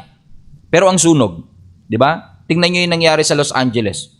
Ano ang reason kung bakit kumalat ng mabilis at matindi yung apoy? Because of the ember, because of the wind. Yung wind nagdala ng mga ember sa iba't ibang lugar, yung mga mga pira-piraso ng mga may apoy na napunta sa iba't ibang lugar, kumalat, hinipan din ng hangin, pero lumaki pa lalo at lumakas. Yan ang gusto ng Panginoon mangyari sa atin. Yung pag inipan ka ng mga bagyo, pag hinipan ka ng mga bagyo, hindi ka namamatay. Mas lalo kang lumalakas, mas lalo kang lumalaki. Paano mangyayari yung pastor? Yung lakas na yan, hindi kasi pwedeng galing lang sa'yo eh. At sabihin mo, Lord, I can do all things through you who strengthens me. Totoo yan, pero wag mo kakalimutan yung, kasi minsan nakafocus ka lang sa I can do all things, nakalimutan mo yung true Christ. Hindi mo magagawa yung lahat ng bagay, hindi mo mapagtitiisan yung lahat ng bagay kung wala ang Panginoon. Kasi yung lakas na yan ng pagiging anti-fragile, hindi yan self-derived. Hindi yan galing sa edukasyon mo. Meron kang balon na pinaguhugutan. Okay? So kasi pwedeng gifted ka nga, fragile ka naman, 'di ba? So yung fragile, anti-fragile gusto natin kasi alam natin na hindi na 'to lakas ko. Ang lakas ko limitado, pero ang lakas na kayang ibigay ng Panginoon hindi. Hindi na uubos. Amen? Amen? Na kahit dumating tayo sa mga pagsubok, alam natin hindi tayo iiwanan ng ating Panginoon. Katulad ng muscle, katulad ng anti-fragile faith, the only way for a muscle to grow, the only way for our faith to grow is sometimes God will allow us to go through storms, challenges, trials, and even shipwrecks. Amen? Mahirap pakinggan, pero yun po talaga ang totoo. Kasi minsan, kapag masyadong malaki ang responsibilidad sa buhay, pero yung kapasidad natin mahina, doon tayo nai-stress. Kasi parang overwhelmed tayo. Di ba? Pero alam mo, hindi yan ang design ng Panginoon sa atin. Na even though, let me say this, even though, in spite of difficult moments in our life, kung meron tayong Panginoon sa ating buhay, yun ang mag-enable sa atin para makasurvive. Hindi lang makasurvive, mag-thrive, mag-grow, mag-mature, at gamitin ang mga pagsubok ng ating buhay at as a trampoline para dalhin tayo sa mas mataas na yugto ng ating buhay. Amen? So before I close this, ayokong iwanan kayo na basta ko lang sinabi magkaroon kayo ng anti-fragile faith pero hindi nyo naman alam kung paano. So paano tayo magkakaroon ng anti-fragile faith o anti-fragility? Basahin mo natin ang Psalms 1 verse 1 to 3. Okay? I was reading this the other day and I believe that this is a good reminder for all of us that even though you are going through anxiety or depression, you are going through financial trouble, relationship issue, loss of a job, a loved one, ano man ang pinagdadaanan natin, merong binigay ang Bibliyang principle para sa kabila ng lahat ng to, lalabas tayo sa depression na mas tumatag, lalabas tayo sa anxiety na mas matatag, lalabas tayo sa mga pagsubok na mas hinubog ng Panginoon. Paano? Anong sabi ng verse 1? Blessed is the one who does not walk in the step with the wicked, or stand in the way that sinners take, or sit in the company of mockers. Verse 2, but whose delight is in the law of the Lord, and who meditates on his law day and night. Verse 3, that person is like a tree planted by the streams of water, which yields its fruits in season, and whose leaf does not wither, and whatever they do, prospers. Yan ang gusto natin. Whatever we do, it prospers. Sa gitna ng pagsubok, in every season, we bear fruit, we break through. Ano ang susi? Una, what is the road to anti-fragility? Ano ang daan na dapat natin tahakin para ma-reach natin yung anti-fragility state? Una, if you want to be anti-fragile, you must be rooted in the Word of God. Based on this text, this is the road to anti-fragility. Number 1, be rooted in the Word of God. Ano ang sabi uli ng verse 2? Whose delight is in the law of the Lord, who meditates on His law day and night. Ano sabi ng Scripture? At kung sino man yung nagde-delight sa law of the Lord, you meditate the law day and night, those people, di ba sabi ng verse 3, that person is like a tree planted by the streams of water. So ibig sabihin, napakahalaga pala sa isang Kristiyano na tayo ay deeply rooted in the Word of God. Hindi mo lang basta kabisado, hindi mo lang basta narinig, hindi mo lang basta alam. Nasa puso mo talaga siya. Bakit? Kasi at the end of the day, and I'm telling you this because I've been through depression, I've been through anxiety, I've been through sickness, financial loss, financial difficulty, relationship issues, almost everything. Hindi man kasing hirap at kasing dramatic siguro na iba sa inyo, but we all been there. Pero ano ang source of strength mo? Di ba Word of God? Ano ang guidance mo during adversity? Di ba Word of God? Bakit sinasabi ng Scripture na meditate? Bakit sinasabi ng Scripture na delight? Kasi pwedeng nagbabasa ka, wala naman delight. Pwede nagbabasa ka pero for compliance, for requirements, di ba? Binabasa mo siya pero you're not really meditating it. But the moment that you meditate on the Bible, the Word of God, it anchors your unshakable foundation. Nagkakaroon ka ng malalim na angkla doon sa iyong foundation na talagang hindi ka lang, kumbaga immersed ka. Alam niyo ibig sabihin ng immersed? Yung lubog ka talaga eh. Di ba? Pag sinabi, iba kasi yung iba yung submerge sa immerse eh. Yung submerge nilubog mo lang, pero yung immerse talaga nakababad. Yun yung gusto ng Lord sa atin, na immerse tayo sa Scripture. Hindi mo lang siya binabasa once a week dahil may quiet time sharing. Hindi mo lang siya binabasa dahil magpipreach ka. Hindi mo lang siya binabasa kasi para may maipost ka sa social media. Immersed ka. At kapag immersed ka, ibig sabihin lubog na lubog ka talaga. You're soaking in the Scripture. Naliligo ka ng banal na salita. Nakakapag-gain ka ng wisdom. Lumalakas ang spirito mo, yung resilience mo lumalalim. Naunawaan niyo mga kapatid, katulad ng puno. No, tignan niyo ang puno. Yung puno, yung ugat niya nasa ilalim ng lupa. Amen? Kahit tuyo yung lupa sa ibabaw, humuhugot siya ng nutrients sa ilalim ng lupa. Tama? Katulad natin mga Kristiyano, kahit tagtuyot ang nasa labas, kahit na merong dry season, may financial trouble, mahirap ang buhay, saan ka huhugot ng salita? Sa ilalim. Di ba? Hindi ka kukuha dun sa tuyot eh. Kasi tayo, kapag lagi ka lang nakakuha, kaya tayo na-frustrate kasi nakatingin tayo sa katuyuan ng pagsubok at problema sa ating buhay. Pero katulad ng puno, saan siya kumukuha ng kanyang nutrients, ng life-giving nutrients? Di ba sa ilalim ng lupa? Amen? So napakahalaga na yung root natin, root system natin, malalim ang ating pinagugutan. Kasi po ganito, no? Yung capacity natin, dependent po yan sa foundation. No, halimbawa, nagtatayo ka ng building, hindi ka pwedeng magtayo ng building kung ilang floor ang gusto mo. No? Kasi yung taas ng building na gusto mo, dapat kayang i-accommodate ng lalim ng foundation na nilagay mo. So kung ang foundation mo hanggang second floor lang, hindi ka pwede mag 7th floor. Kasi marami po sa atin, no, gusto natin ng skyscraper na buhay, no, mala central business district na mga building na buhay, pero bungalow lang yung foundation natin. So yung capacity mo, dependent yan sa foundation mo. Yung level of fruit na makukuha mo, yung level of success na mararamdaman mo, dependent yan. Ano ang foundation mo? So kung hindi ka deeply rooted sa Word of God, madali kang babagsak. So let me ask you a question. Ano mga binabasa mo? Sino pinapakinggan mo? Saan ka naglalaan ng matinding panahon? Alam nyo, lalo pag foundation building, nagbibuild ka ng foundation, hindi minamadali yan. Ako po hindi engineer, pero ang assumption ko, ang mga engineer, hindi basta-basta yan minamadali ang foundation. Kaya nga mapapansin nyo, di ba, parang bigla na lang pag dumaan ka sa isang lugar, wala pa dati itong building na to, biglang nagkaroon. Kasi minsan mabilis yung pagbibuild, pero yung foundation matagal. No? Kaya wag na wag nyo mamadaliin ang foundation. Wag nyo mamadaliin na kailangan nyo kagad ng bunga, kailangan nyo kagad ng resulta. Kung may dinedevelop pa ang Panginoon sa inyo sa pamamagitan ng dealing sa mga salita ng Diyos, allow the Lord to move. Hayaan nyo. Kung abutin ng 1 taon, di 1 taon. Kung abutin ng 5 buwan, 5 buwan. Kung abutin ng 5 taon, sige Lord, kung ano po ang gusto nyo. Tulad ng baby. Ang baby, hindi mo pwedeng madaliin yan. Aantayin mo talaga ng 9 months, correct? Hindi naman pwedeng magpalalamove ka lang.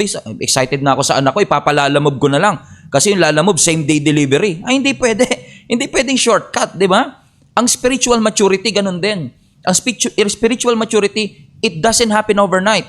Let's say, mabasa mo ang Bible in 5 months, cover to cover, kasama maps. Ibig ba sabihin, pag nabasa mo siya in 5 months, pwede ka na po bang maging pastor? Ay, hindi po. Growth is a lifelong process. Maturity is a lifelong process. So let me ask you a question. Either you are part of this community, of this church, or maybe not. But let me ask you a question. Where are you in your growth process? Nasaan ka? Kasi kailangan deeply rooted. Huwag mo madaliin ang training. Huwag mo madaliin ang growth mo sa iyong pananampalataya. Para pag dumating ang pagsubok, hindi mo siya makikita. Pagsubok na naman.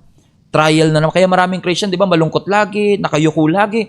Para bang ang lungkot, para silang nasa losing side na nakalimutan nila, we are on a winning side. So may trial man, tool yan. Hindi yan setback, setup yan. Huwag mong takbuhan, yakapin mo. Amen? At magugulat ka. Amen? That's the road to anti-fragility. Be rooted in the Word of God. Number 2, ano ang road to anti-fragility? Number 2, be planted by the streams. Diba? Hindi ka lang dapat rooted in the Word of God, dapat planted ka by the streams. Watch this. Ang sabi ng verse 3, that person is like a tree. Diba? Ano yung kasunod? Planted by the streams of water, ang sabi ng verse 3. Nakita niyo yun sa verse? Naalala niyo sa verse na yun? Tignan niyo. That person is like a tree. Planted. Everybody say planted. Amen? In the streams or by the streams of water. Alam niyo yung planted by the streams of water is actually a metaphor. No? Ang ibig sabihin ng planted by the streams, hindi ka literal na puno na nakatanim sa tabi ng ilog. Pero ibig sabihin lang yan is a metaphor for somebody or someone na nakakasurvive sa adversity. Yes. Nakakasurvive sa pagsubok. Opo. Plus, nagpapatuloy siyang mamunga kahit ano ang season. So, hindi ka lang nakatayo. Nagbubunga ka talaga. Pwede kasi nakatayo pa pero wala ng fruit eh. Amen? Naalala niyo yung kinurse ni Jesus Christ na fig tree? May puno pero walang bunga eh. Diba? May appearance ng fruit pero walang fruit. Pero pag sinabi natin planted by the streams of water, ibig sabihin may constant nourishment. May constant sustenance. So ganito kasi yan. Yung mga puno na nakatanim sa tuyo at barren area, ibig sabihin yung mga disyerto for example. Di ba pag ang puno nakalugar siya sa isang disyerto o sa isang tuyong lugar, saan siya umaasa ng tubig? Di ba sa ulan? So pag walang ulan, walang nourishment. Pero kapag planted ka sa streams, yon yung difference. Pag planted ka sa streams, tuloy-tuloy yung tubig. May constant source, may abundant source. Hindi ka nawawalan. 24/7, may access ka dun sa source. So hindi katulad ng nakatanim sa tuyo, sa disyerto, kung walang ulan, wala na sila. Dependent sila sa source. Okay, should I say, depende sila sa circumstance. Walang ulan, di wala na. Pero ang planted by the streams, dependent sa source. Asa ng tubig, doon ako didikit. asa ng ilog, doon ako kukonek.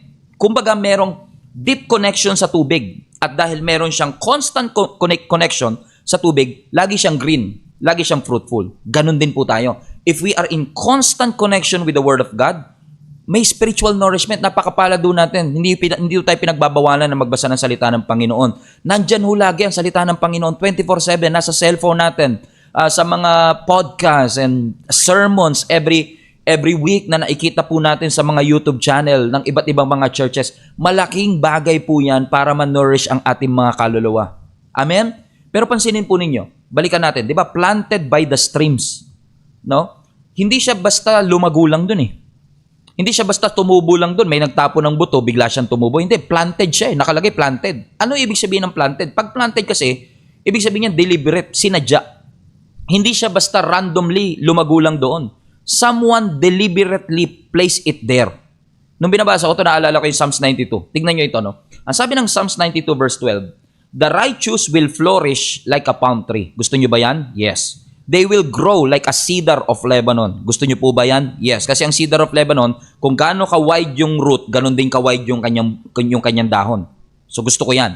Pero ang sabi ng verse 13, planted. Itong mga taong to, planted in the house of the Lord, and they will flourish in the courts of our God. Now, I don't want you to misunderstand. Although ang Psalms chapter 1, yung binasa natin kanina, in context, kailangan rooted sa Word of God. Ito kasi parang planted in the house of the Lord to, no? Pero yung principle niya, principle ng Psalms 1 applies to Psalms 92. Na kailangan kang firmly connected to the Word, to the community, maybe planted in a church, planted in a small group. So let me tell you this, kung ikaw ay Kristiyano na, kung ikaw ay Christian na, you are part of the church, you are part of the small group, listen to me, hindi po aksidente na dyan ka nilagay ng Lord. Hindi aksidente pagkakaplant mo. Deliberate si Lord na dun ka i-plant. It's God's job to plant you. It's your job to stay planted. Hindi aksidente na dyan ka nilagay ng Lord. Kasi yung church, yan ang nagpo-provide ng nourishment sa'yo. Yan yung nagpo-provide ng accountability. Hindi pwedeng Christian na wala accountability. No? Yan ang nagbibigay ng encouragement sa'yo na kailangan sa iyong paglago. Correct? So, kung may pastor ka, okay? May pastor ka talaga sa church mo, hindi ako nandito para palitan ng pastor mo. Pwedeng, kung ginagamit ako o kami na church bilang supplement, salamat. Pero ang accountability mo nasa church mo.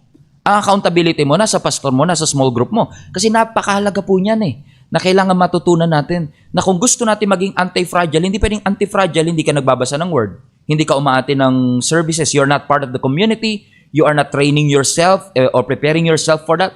Hindi natin mapipigilan ng bagyo pero mape-prepare natin ang sarili natin kapag dumaan tayo sa bagyo. Amen po ba? Palakpakan natin muli ang ating Panginoon. Pangatlo, 4 lang to, and I will close. Mabilis na yung pangatlo at pangapat. Pangatlo, what's the road to anti-fragility? Ano ang kailangan nating i-note kung tayo ay magde-develop ng anti-fragile faith? Number 3, maging steadfast. No? Be steadfast. So una, be rooted in the Word of God. Number 2, be planted by the streams. And number 3, be steadfast. No? Ano sabi ulit doon sa verse natin? Verse 4, and those leaves will not wither. Ang sabi ng verse 4, di ba? Balikan natin verse 3 rather. A person is like a tree planted by the streams of water, which yields its fruit in season. Ano daw? And whose leaf does not wither. Ibig sabihin, hindi nalalanta yung kanyang dahon. Pag sinabi mo kasing nag-wither o nalanta, pag nalanta, ibig sabihin dating malago yun. Kaya nalanta, nawala ng life, nawala ng buhay. Yung pananampalataya natin, minsan ganun, ano? Yung parang pananampalataya, nagwe-waver, nayayanig, nawawala ng buhay. Pero ang gusto ng Panginoon sa atin, pananampalatayang steadfast. Na nagre-remain yung spiritual vibrant tayo. Kahit may adverse condition, kahit na nasa disyerto, nananatiling nakatayo. Yung righteous man, doon sa Psalms 92, they remain steadfast. No? Kung babalikan mo ang verse 1 ng Psalms 1, di ba? Balikan natin ang Psalms 1. Kung babasahin natin ang Psalms 1 verse 1, ang sabi doon, blessed is the one who does not walk in the step of the wicked, or stand in the way of sinners, or take it or sit in the company of the mockers. Lagay mo lang dyan. Anong ibig sabihin nito? Yung righteous man, nagre-remain siya na steadfast kasi he refused to compromise. Kahit may pressure to step with the wicked, stand with the wicked, they remain steadfast. No, kahit may pressure, hindi ako, I don't want to compromise. They don't follow the path of the wicked. Kumbaga, inaalay nila yung values nila sa standard ng Panginoon. Kumbaga, nananatili silang faithful sa biblical principle kahit tinetempt sila to conform to this world. Faith na unwavering.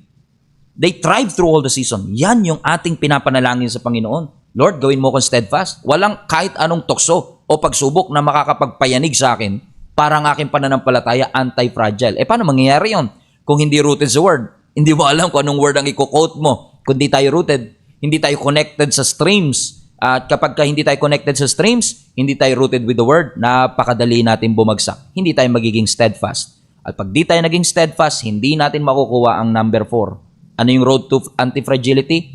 Be prosperous. No? Hindi mo makukuha ang prosperity, so to speak. Let me clarify that prosperity in just a moment. Pero anong sabi ng verse 3 pa rin? Amen? That person is like a tree planted by the streams of water, which yield its fruit in season, and whose leaf does not wither. Watch this. And whatever they do, it prospers. Ano ibig sabihin ng prosperity dito? Hindi lang ito prosperity sa material things. Actually, kung titignan mo ang context, talagang spiritual flourishing ang sinasabi rito. Magpo-prosper ka in your spiritual life. Na-fulfill mo yung purpose ng Lord, your impact with others are positive, you demonstrate health and vitality, ginagamit mo ang trial as an opportunity to grow, to bear fruit. Yung prosperity, nagiging byproduct yan ng pagiging rooted by the word. Ibig sabihin, you grow in your spirit, nananatili kang growing in spite of, nakakapit pa din, nakatayo pa rin. Health-wise, spiritually, nandyan, vibrant spiritually, hindi nangihina, hindi sumusuko, nananatiling matatag. Yan ang road to anti-fragility. Question, gusto nyo ba na tayo magkaroon ng anti-fragile faith ng ating pananampalataya in spite of all the things that we are going through right now? Ano man po ang inyong pinagdadaanan, mananatili tayong malakas, nakasurvive, nakatayo, but at the same time, nakikinabang, lumalakas, hindi sumusuko, lalong tumatatag, lalong lumalapit sa Panginoon sa kabila ng mga pagsubok sa ating buhay. Amen? Alam kong lahat tayo gusto natin yan. Pero ano ang susi? Una, be rooted in the Word of God. Number 2, be planted by the streams. Number 3, be steadfast. Number 4, be prosperous. And when you do that, naniniwala ako mga kapatid, na anumang pagsubok na darating sa ating buhay, kung titignan nyo, at the end of the day, it's still the Word of God. Word of God pa rin talaga ang pangahawakan natin. Yun pa rin talaga ang gagamitin ng Lord para tayo makasurvive dito sa mundong ito. Ako, yan ang ginamit ng Lord. Yung Bible, yung nagbabasa ka talaga ng Bible every day, yung tinitingnan mo, ito yung guide ng buhay ko. Hindi, pinapahalagan mo talaga yung Biblia. Na hindi lang siya basta ordinaryong libro. No, alam mo meron siyang transformative power. 'Di ba? 'Yun ang napakahalagang ilagay natin sa puso natin, mga kapatid, mga anak, mga kasama ko sa pananampalataya. Huwag kayong susuko ano man ang mga pagsubok na dumating sa ating buhay, kasi naniniwala ko God is good, He's in control, but He wants us to prosper in our spiritual life. Na hindi lang tayo manipis na Kristiyano, kundi matatag, malakas, healthy sa ating pananampalataya. I'm praying for a healthy 2025. Lagay nyo nga sa comment section, I'm going to be healthy in 2025. No? I'm going to be healthy in my spiritual journey, na mas lalo kong magpapakatatag, lalo kong magsisikap na ako'y mapalapit. I will deepen my relationship with God. I will grow in God's grace. I will grow in His mercy, at patuloy ako magpapakalalim sa Panginoon. I hope na pagpala kayong lahat ng ating Panginoon. Amen? I will pray for you in just a few moments regarding this, but don't leave just yet. But again, I want to thank you all for joining our Inspire Tuesdays. It's really an opportunity it's a privilege actually to be able to be with you, no? Kahit po kayo ay nasa iba't ibang panig ng mundo, nagpapasalamat po ako sa inyo. And again, let me know in the comment section where are you streaming from. And again, speaking of being connected to the streams, to the Word of God, kung kayo po ay walang simbahan na dinadaluhan, I personally want to invite all of you to join our online link-up groups. Again, it is only open for those who don't have a church that you belong to. Wala po kayong aktibong simbahang dinadaluhan, pero you've been part of this community for quite some time, or maybe you just came across our channel at di nyo po alam kung paano kayo magsisimula na lumago o bumalik sa pananampalataya ninyo. join our online link up groups. Ito po ay may mga activity weekly para po mapatatagan yung pananampalataya. San man po kayong parte ng mundo, basta may internet at nasa earth pa ho kayo, kayo po ay aking inaanyayahan. Pinas, space your location kung nasa Philippines kayo. ME, space your location kung nasa Middle East and Europe po kayo. Okay? AUSNZ kung nasa Australia and New Zealand po kayo. Kung kayo naman po ay nasa Asia, Asia, space your location. USCA kung nasa US and Canada po kayo.